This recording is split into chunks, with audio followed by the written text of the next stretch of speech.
Good morning, Flagler. We are here with Lauren Ramirez, owner of Salus Medical Training and an official candidate for Flagler County School Board. Thank you Yes, so much for sitting down and doing this interview with us. thank you for having me. Yes. So, how long have you been involved in education? Yes, so I started my career at a university, and I taught at it for 12 years, and I was in charge of the medical assisting and allied health programs. My roles consisted of program coordinator, associate academic dean, and then my last role was department chair for school of health sciences. So I oversaw faculty, medical laboratory equipment budget, accreditation, and curriculum. And recently, I have my own small business and been open just about a year and a half, so fairly new, very new actually. So, and with this small business, I am also teaching, but more life-saving training. Okay. And how long have you been in Flagler County? Just about 8 years. So we moved here when my oldest was about to start kindergarten. So we started our whole academic community journey here in Palm Coast when he was going right into kindergarten, and yeah, it's been pretty exciting. So yeah, so just about 8 years. Okay. What made you decide to run for the school board? Was there a situation, a thought, a moment, something that propelled you to the decision to run for office? Yeah, so many things actually. So, and obviously that's one of the questions everyone wants to know. I've always been in academics, and I have four children. So all of my kids, they're here. As you know, many people know, I have four boys. Three go to our local Belterre Elementary School, one at Indian Trails. And since they started school, I've been actively involved in the PTO, so parent teacher organization. And 2 of those years, I was the president. And I just, being involved so much with my kids at the schools, but also with faculty, administration staff, support staff, custodian team, crossing guards, I feel like I've known them so much, and I've seen challenges, I've seen positive things happening. People have always mentioned that I would make a great school board member candidate. So it's always been in the back of my mind. And when the term for my district was coming up, so last year, I thought more about it and just wanted to see, would this work for me? Is this the right role? Is this the right direction that I'm supposed to be going? And it felt right. And I researched it quite a bit just to see what the life entailed, challenges of it, the impact that I could make. And it, it was my time. And so many people mentioned it to me, and I just felt like it was the right decision and the next progression in my education, academic, and community involvement career. Okay. What would you say your number one goal would be on the school board if you were elected? So there's so many goals. I think, so safety is very important to me, but also resources for our students and teachers. Mm-hmm.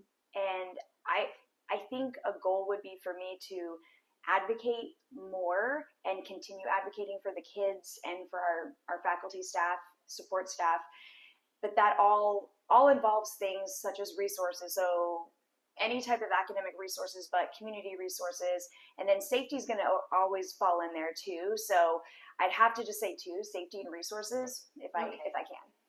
All right. And what do you think is the biggest issue that Flagler schools faces today? You know, there's so many. We're ever changing, so we're growing. So we are growing, growing, growing. The classrooms are busting at the seams. Every single school, some are at capacity, some are not, but the ones that are at capacity, they are at capacity. So I feel that that's a challenge for not only the kids, but the faculty, the staff, and then the parents. Um, just communication, like making sure everyone's on the same page, getting the resources out there to parents for their children. I mean, there's a lot that that could be changed, but I think it's just going to take a great team and great leadership.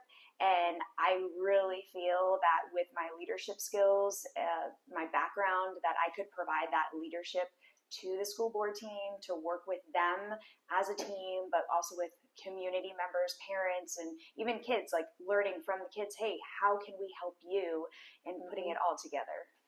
Okay.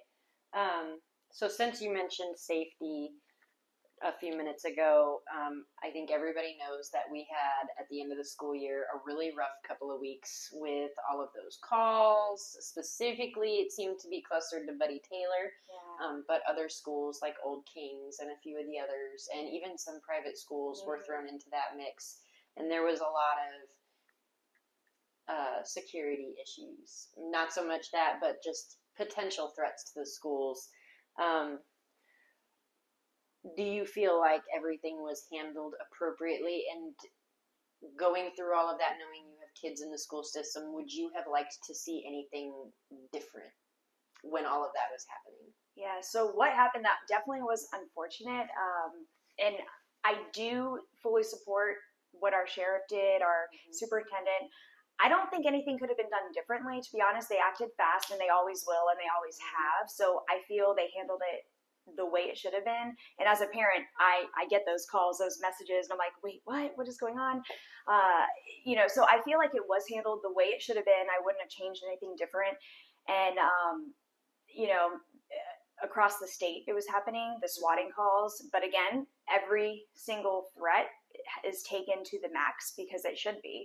And so I appreciate that they did. So they didn't back down. So that's exactly what I would have expected. And I'm excited that they did that. I love that they did that, and I wouldn't have changed how they presented anything. And even like the updates, they were updating. I was getting text messages. They had the live sessions on like YouTube and Facebook, letting parents know.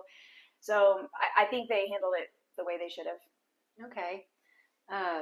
And due to that happening, I know that there's been talk amongst residents with families about the Guardian program. That was something that had been brought up last year.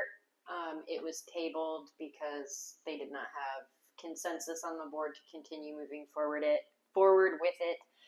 But where do you stand on the Guardian program, and would you be open to having it back on the table for more discussion and even possible implementation? Yeah, so I feel the Guardian program will definitely, it's not going away, so it's definitely going to be back on the table. That's for sure. And I am for a Guardian program.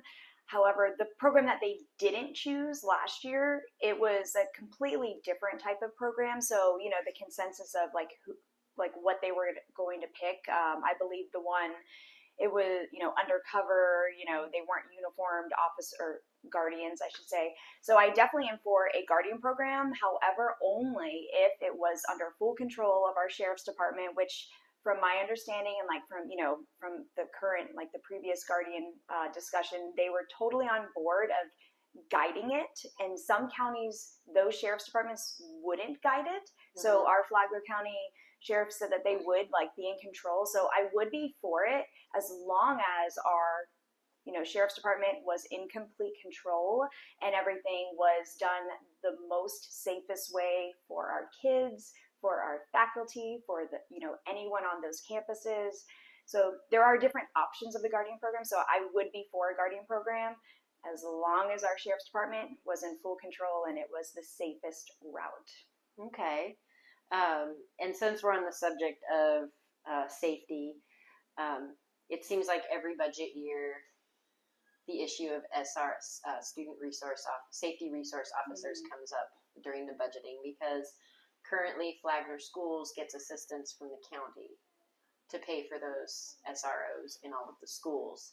And I know this year the budget's been fairly tight, and there was a lot of talks about whether that would happen or not. So with the number of students climbing in every school and the need for even more SROs at each school, do you have any ideas on how to help kind of fix that budgeting issue where we get the SROs in the schools? Or yeah, so our sheriff, our sheriff, he said he's not taking our SROs out. And that is what I'm for. So I love our SROs. I actually interviewed several of them the past few months to see, hey, what is your job like? What is your training like? What are your thoughts on the guardian program? What are your thoughts on the safety with your children, which, the students, they consider them their kids. And I would never want to see an SRO leave. So right now our high schools each have two. I would love to see the middle schools have two. I know they only have one. Our elementary schools have one.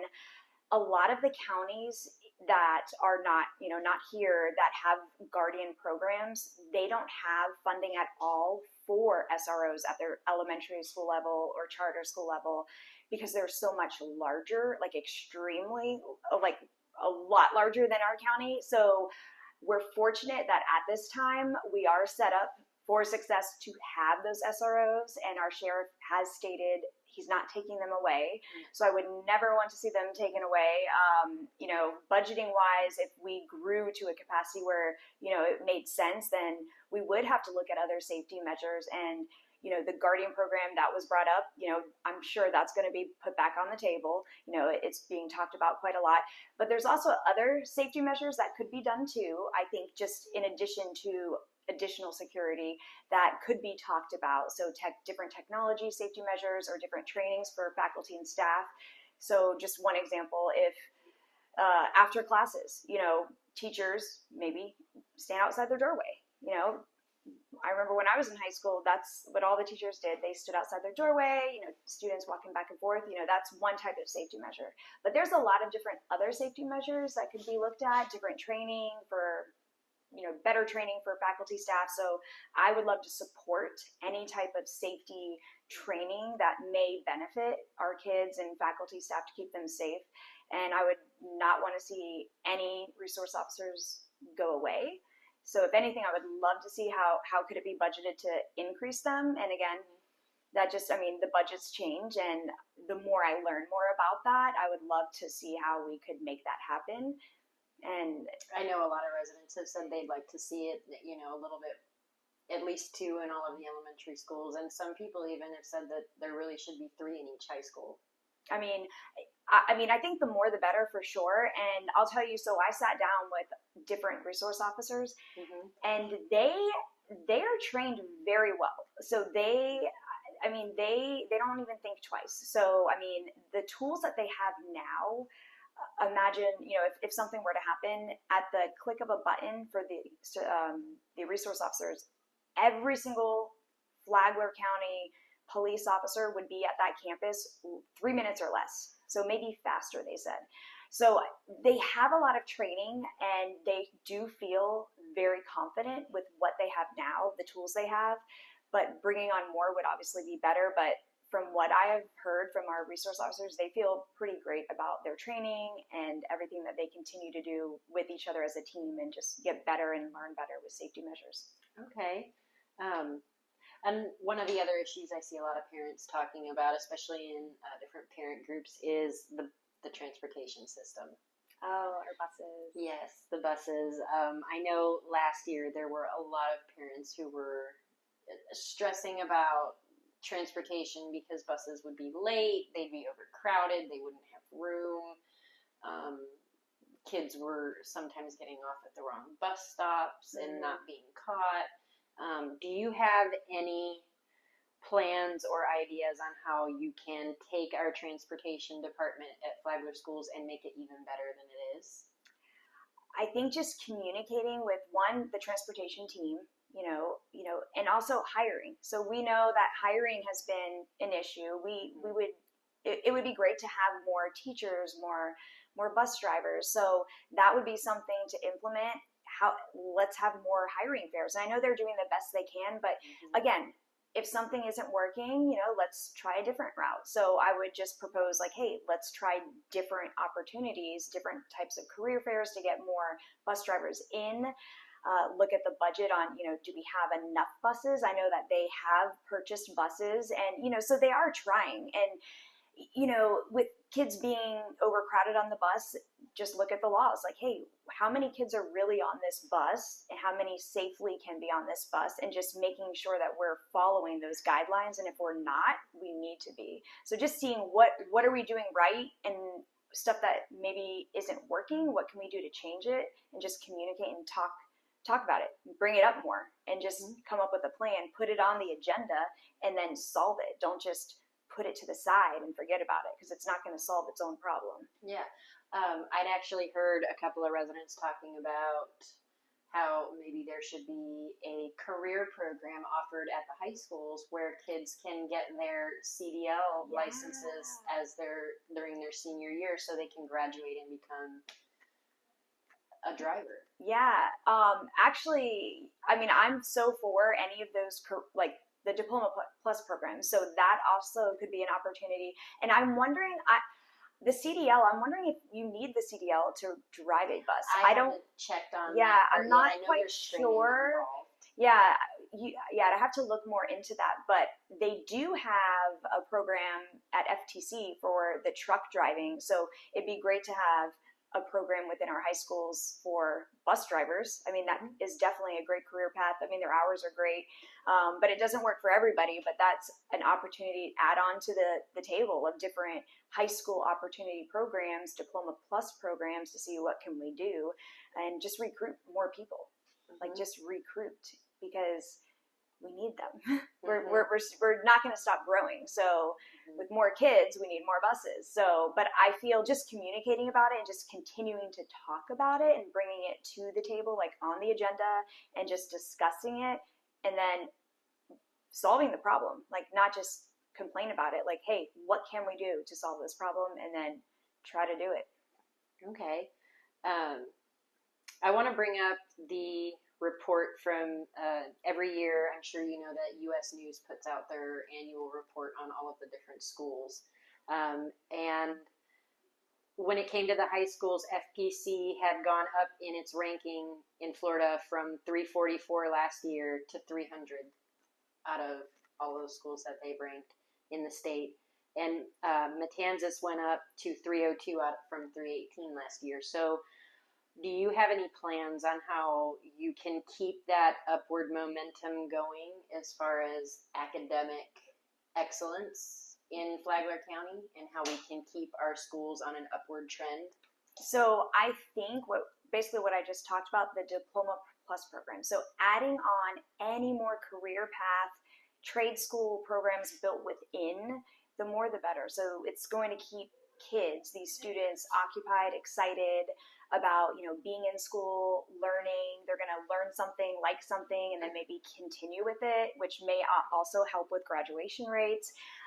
Just keeping them engaged. And I think adding additional programs like an option. So if students have choices, so hey, would you be interested in this type of program or this? I mean, them being able to make a decision as an adult, they're going to be adults out in the real world, just giving them more options, but things that they could see themselves doing in the future. So that I feel will help with academics, resources too. So bringing in more of our professionals that are out in the field. So for example, your role, right? There are kids, mine, one of them, like loves working with cameras and editing and pictures, but bringing more professionals that are in field, like subject matter experts, into the high schools. Even middle schools obviously is great, but the high schools, we can't lose them. So bringing more of those professionals that are doing something that these kids could be doing, get them engaged, and then do more of like the show and tell. People think it's more just for kids like elementary school, but no, the big kids need that too. They need the excitement to stick around and just get done with it. So I would love to incorporate more of the real world into our schools and promote that, see how I can open up more avenues for that. Okay. And on that same topic of academic excellence, obviously we always want to be moving forward. So on a more elementary level, do you have any plans, strategies, tools in your belt that will help continue improving our literacy and math scores for students? So that to me is very important. Obviously I have children, and I know you have kids. A lot of people have kids in our schools, and they need to learn how to read. They need to learn how to add, change. Like when you go to Publix and they can't count back the change, I want to help fix that. And a way to do that is to just educate them more, get them more excited about things. So a lot of stuff that's happening now, I'd like to promote it more. So reading pals. And I feel like I talk about that a lot, but reading pals is in our schools, but it's not promoted as much as it could be. And what it is, they're just volunteers. Volunteers, they're cleared through the volunteer process, so background checks, but they come to our schools and they read books to the kids. And the kids love it. And my kids, like, one has a reading pal, and it has shown such improvement for reading, where he didn't want to read, like didn't want to touch a book. He wanted me to read it, and I didn't even know they gave him a reading pal. And I was telling, friends and people, like, hey, I was getting cards, like, oh, you're doing so great, like, for my son. And he loves the reading pal. And so if we could get more people involved in being a reading pal, I mean, we could be reading pals, right? So it doesn't take much out of our day, but I would want to see how can we promote something so affordable, like that doesn't cost much, right? Background checks, right? But volunteer, people's time coming in to read to our kids, because when they go home, some of them don't get read to, or they don't have books at home to read. And so there's a scholarship program I just talked about. It's called Step Up for Students. It was $500. It's now $1,200 per kid if you have reading challenges. And you go on, you pick out what books you want, or what academic games, puzzles. So some of them look like a game, but it's educational. You name it, it's on there, and they deliver it to your home with your child's name on it, and it's full of everything that they would love to read. And so people that don't have a bookshelf with books, they can get that, and they don't know that they can. It's not promoted enough. And I only learned by a tutor. It can also pay for tutoring. So I was paying so much money out of my pocket for tutoring, and I could have been using a scholarship from the state for tutoring. And so, like, it would help and benefit, and that's only going to help these kids with academics and resources. And I want to be the one to help promote that, because parents don't know about it, and they're not going to know. You don't know what you don't know, right? Exactly. And the teachers are doing the best they can, but they have so much on their plate and so many children. So I'm sure they're telling people about it, but it's just, the kids, they bring home papers, and who knows if they even make it home. So I'd love to promote that as much as possible. Any resources. And the reading, it also goes for math, so they can help with math. There's math books and math games and math cards. And the last question I have is, what would you say are some of the qualifications that you hold that would make you the best fit for this particular school board seat? Yeah, so the first thing that just pops up to mind, I have 4 kids. And, people that have kids in the schools, and you're seeing it. So if I'm dealing with Flagler County Public Schools, I've been in all of them. I've been in every elementary school here, every middle school, every high school, the Carver Center, which is not a school, but they had, the Road to Success program that it was overseen by it. So having 4 kids, seeing the insides, the outsides, seeing what my kids are going through, because I see it. And, do I agree with some? Do I not? What can I do to fix it? Also, educationally wise, so I have my master's in public health. I have doctoral coursework under my belt in public health education. I have a bachelor's degree in biomedical science. I taught at a university, so I oversaw faculty as an associate academic dean.